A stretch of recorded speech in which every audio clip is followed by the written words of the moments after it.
Have you ever watched The Wicker Man, 1973, UK, and felt there was more beneath this folk songs, pagan rituals, and that shocking ending? This movie is full of hidden corners, production myths, and festival folklore that even devoted fans might have missed. Stick around as by the end of this video, I'll reveal several secrets that will change how you see The Wicker Man, 1973, UK forever. Fact 1. The script was based only loosely on a novel. Anthony Schaefer acquired the rights to David Penner's novel Ritual, but he never intended to produce a faithful adaptation in The Wicker Man, 1973, UK. He used Ritual as inspiration for tone and setting, then reworked many elements, characters, the ending, and even the nature of the pagan rituals. The Wicker effigy, the rituals around the island, and the fusion of horror and folklore are more Schaefer's imaginative overlay than Penner's plot. Wikipedia +1. This creative freedom let them explore themes of belief versus skepticism, community versus individual faith, rather than sticking rigidly to a source. It's one reason the film feels so original and unsettling. You never know which parts are invented, which are folklore, which are metaphor. Fact 2. Filmed in autumn but set in spring with fake blossoms everywhere. Although the story of The Wicker Man, 1973, UK is set in late spring, filming actually began in October. In November 1972, during Scotland's autumn. To create the illusion of lush springtime, the production had to glue fake blossoms and leaves to many trees in the many on location shoots. They even imported blossoms for aerial shots, though some aerials were filmed in South Africa to avoid the cost and logistical nightmare of creating spring trees in winter. It's a detail viewers may not notice consciously, but the mismatch of natural weather with floral decor contributes to the uncanny feeling pervading the film. Fact 3. Christopher Lee worked without payment. Despite being a big name, Christopher Lee accepted the role of Lord Summerisle in The Wicker Man, 1973, UK without a salary. Because the studio British Line was in financial hardship and the budget was tight, Lee's willingness to accept no fee helped the film even get made. This wasn't just generosity. Lee believed in the project, in the script, and in giving horror something different. Psychological weight, folklore, music, ritual. His involvement lent credibility and attracted other collaborators. And the fact that someone of Lee's stature would work for no pay helps explain some of the passion seen in his performance as a leader of pagan rites. Fact 4. The Maypole song has hidden meanings. One of the film's most haunting moments is the Maypole dance, where children sing a cheerful tune about reproduction and death. The lyrics, disguised as innocent, actually reflect pagan beliefs in fertility and the cycle of life. This eerie juxtaposition of innocence and ritual horror reinforces the film's unsettling tone of sunlit nightmare with joy and sacrifice intertwined.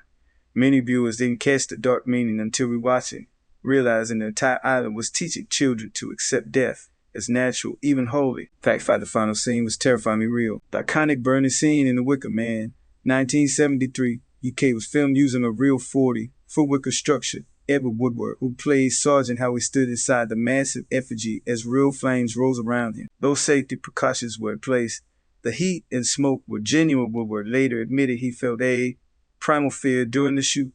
The crew filmed it in one take, capturing authentic terror as the actors screamed prayers against the roaring fire.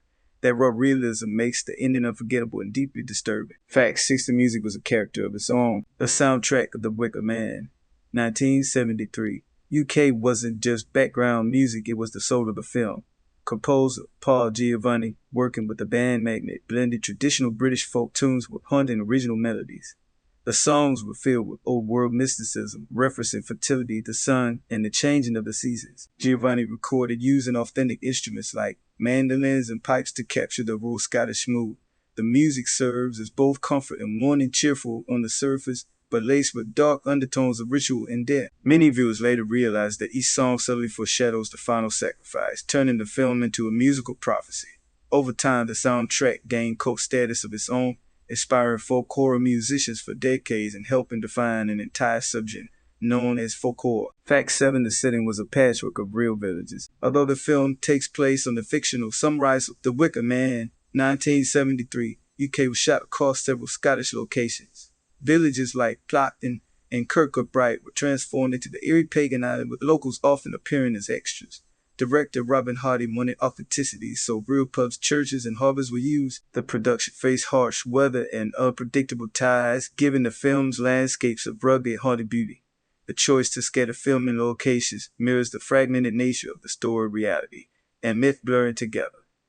Even today, fans travel across Scotland to visit these filming spots, treating them like sacred sites. The real-world geography adds to the illusion that some Russell might truly exist, hidden somewhere off the coast. Fact, date the film's release was a disaster. When The Wicker Man 1973 UK first hit theaters, it was a commercial failure.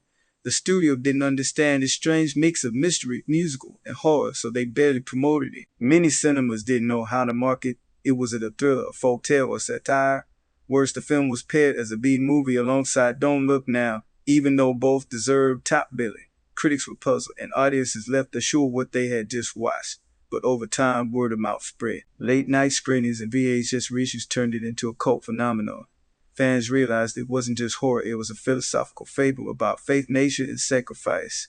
Today, that failure is seen as one of Britain's greatest films. Fact 9, Edward Woodward didn't know the ending until filming. Edward Woodward, who plays Sergeant Howard, wasn't fully told how his character's story would end until late in production. Director Robin Hardy wanted his shock and disbelief to feel completely real. When Woodward finally learned that Howard would be sacrificed inside a burning effigy, he was stunned. During filming, the actor channeled genuine fear, horror, and outrage, especially as he sang hymns against the chanting crowd. His performance feels painfully authentic because, in many ways, he was reacting as himself, not just as the character. Woodward later said the experience left him emotionally shaken but proud. He believed it was one of his most powerful roles. That raw, desperate finale became one of the most unforgettable in cinema history. Fact 10, The Wicker Man created the folk horror genre. Before The Wicker Man, 1973 UK horror films mostly focused on monsters, ghosts, or killers. But this movie introduced something new. Terror born from ancient rituals, nature worship, and isolation. Its sunlit dread, rural setting, and symbolic violence laid the foundation for what critics later called folk horror. Alongside Witchfinder General and Blood on Satan's Claw, it formed the unholy trinity that defined the genre. Decades later, filmmakers like Ari Aster, Midsummer, and Ben Wheatley Killed cited The Wicker Man as a major influence. It showed that true horror doesn't need darkness sometimes. Brightest sunlight hides the darkest secrets. Without it, modern psychological and pagan horror might look very different. Fact 11, the script was a philosophical debate. The screenplay of The Wicker Man, 1973, UK wasn't just a horror story, it was written as a philosophical clash between two worldviews. Screenwriter Anthony Schaefer designed every scene as a dialogue between Christianity and paganism, faith and reason, repression and freedom. Sergeant Howard represents rigid religious morality, while Lord Sumrussell embodies hedonistic, nature-based spirituality. Their interactions aren't typical hero-villain exchanges, but deep arguments about truth and belief. By the end, the film doesn't declare a winner instead. It forces the audience to question both extremes. This complexity is why the movie feels timeless. It's not just about fear, but about ideology, sacrifice, and the human need to find meaning in chaos. Many fans now see it less as a horror film and more as a tragic moral fable. Fact 12, real locals became unscripted extras. To achieve realism, director Robin Hardy cast many real Scottish villagers as extras in The Wicker Man, 1973 UK. Instead of professional actors, the film used locals for crowd scenes, pub gatherings, and rituals. Their authentic accents, natural reactions, and unfamiliarity with the camera gave the film an unsettling documentary feel. Some weren't fully told what the scenes represented, especially the pagan rituals, making their confusion or curiosity genuine. This blurred line between acting and reality enhanced the island's eerie authenticity, a place that feels too believable, too alive. Viewers often comment that the background faces seem hauntingly real, as if the village truly worshipped ancient gods. This unique approach helped the film stand apart from traditional studio productions, grounding its surreal story in a strangely familiar world. Fact 13, a lost sequel was planned after the cult success of The Wicker Man. 1973, UK, director Robin Hardy wanted to create a spiritual follow-up titled The Lonesome Lantern Worm, exploring similar themes of ritual and belief. The project never materialized due to lack of funding. Decades later, Hardy directed The Wicker Tree, 2011, a loose companion film rather than a direct sequel. Despite sharing the same themes of faith and sacrifice, it couldn't replicate the magic or atmosphere of the original. Christopher Lee made a brief appearance as a mysterious old man, rumored to be Lord Sumrussell himself. Fans still debate whether The Wicker Tree should be considered canon, but most agree nothing can match the haunting originality of the 1973 classic. The idea of a Wicker Man trilogy remains one of cinema's great what-ifs. Fact 14, the US release was censored. When The Wicker Man, 1973 UK was released in the United States, American distributors demanded heavy cuts. Scenes showing nudity, ritual dances, and pagan songs were shortened or removed entirely. Ironically, these were the very elements that gave the film its unsettling power. The American version felt incomplete, confusing audiences and dulling its philosophical impact. For years, us viewers didn't experience the full film until restored editions surfaced decades later. This censorship reflected cultural discomfort with the movie's themes of sexuality, religion, and moral ambiguity. When fans finally saw the uncut version, its brilliance became clear, revealing the Wicker Man as more than a shocker, but a profound exploration of belief, temptation, and sacrifice. Fact 15, its legacy still burns bright. 50 years later, The Wicker Man, 1973, UK remains one of the most studied and imitated horror films ever made. It shaped the folk horror genre, inspired countless directors, and even influenced modern hits like Midsummer. Its fearless blend of beauty and terror, music, and myth continues to mesmerize new generations. The haunted image of the burning wicker effigy has become an icon symbolizing mankind's eternal struggle between faith, nature, and fate. Scholars dissect its symbolism, musicians cover its songs, and filmmakers revisit its themes.